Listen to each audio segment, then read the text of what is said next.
kerajaan dulu pun buat tak tahu dengan keadaan apa peniaga-peniaga Malaysia menghadapi.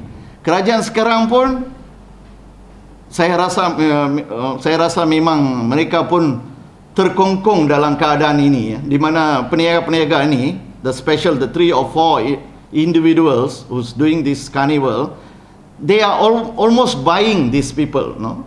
They are always with them. And the ministers, we traders, actually the ministers should protect the traders in Malaysia.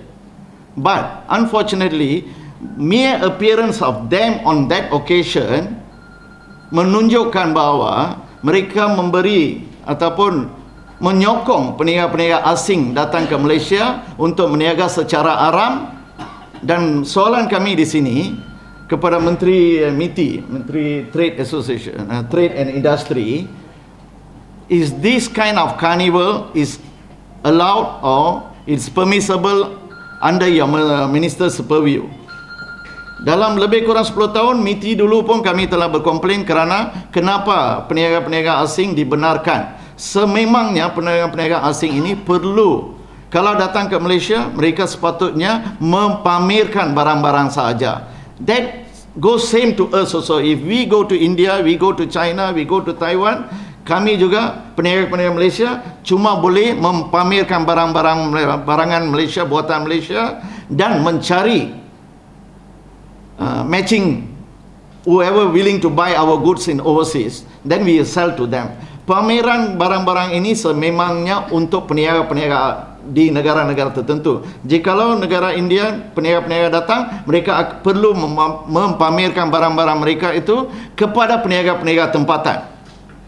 Tapi di sini peniaga-peniaga asing datang dari Indonesia, datang dari India, datang dari Bangladesh, datang dari Pakistan, diberi peluang menjual barang-barang ini kepada end user, consumer di Malaysia. So my question to MITI is that, is this permissible or allowed under MITI?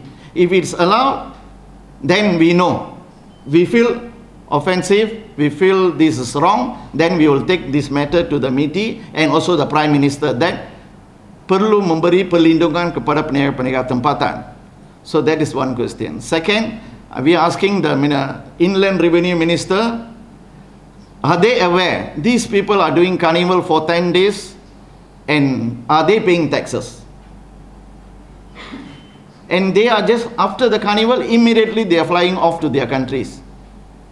Are these people being taxed? Whether the goods are bringing by them to Malaysia are taxed, well taxed. If it's well taxed, I'm sure these goods cannot be sold at a lesser price.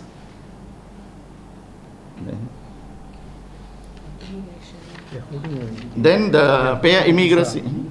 They are holding tourist visa. And pay immigration, Menteri Dalam Negeri, saya pun dekat bahagian immigration.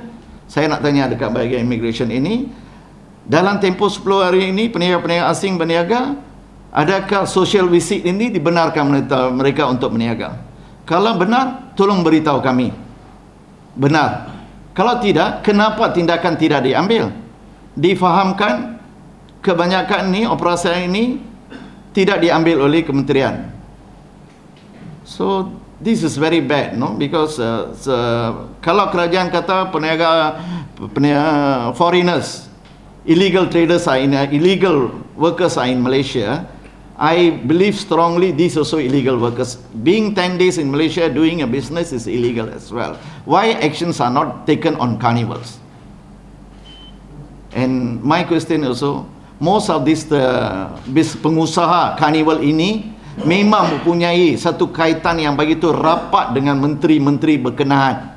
Kalau ada satu katakan pilihan raya kecil atau all these places, mereka berhadapan di sana, menjaga menteri itu, memberi makanan, memberi jaga kebanyakan, ataupun dikatakan sokongan ataupun sponsorship. Then obviously these ministers are somehow or other been what called obligated to them when it comes to this kind of carnivals. When we go and complain to the ministers, nobody is listening to us. Now we are going to see the Prime Minister. We are going to tell this matter to the Prime Minister. because the Prime Minister is the person I know very well. He's well aware about the needs of the Indian traders in Malaysia. I'm sure not only actually what we are fighting here, not only for the traders, Indian traders in Malaysia, we also fighting for the other traders, the Malays, also affected badly because the Indonesians are coming and affecting their business, for the Chinese as well. So kami memang berharap tindakan sepatutnya diambil untuk peniaga-peniaga Arab atau unlicensed businessmen from foreign countries. Therefore, two things: protection diberi kepada peniaga-peniaga tempatan, dan pendapatan kerajaan juga akan meningkat kerana teks tidak dibayar oleh peniaga-peniaga asing ini.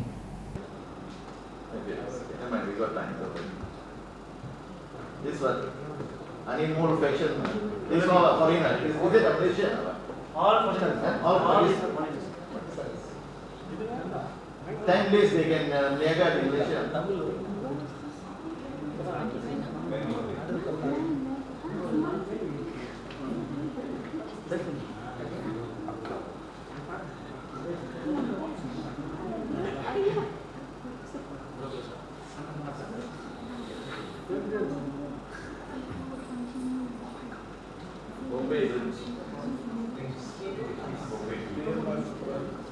Malaysia நீங்க பொறுத்த வரைக்கும் இப்போ பார்த்தீங்கன்னா வெளியூர் இருக்காரவங்க பெரும்பாலும் இந்தியாவில், பங்களாதேஷ், இது ஏரியா பக்கம் ஓடிட்டு இருக்காங்க.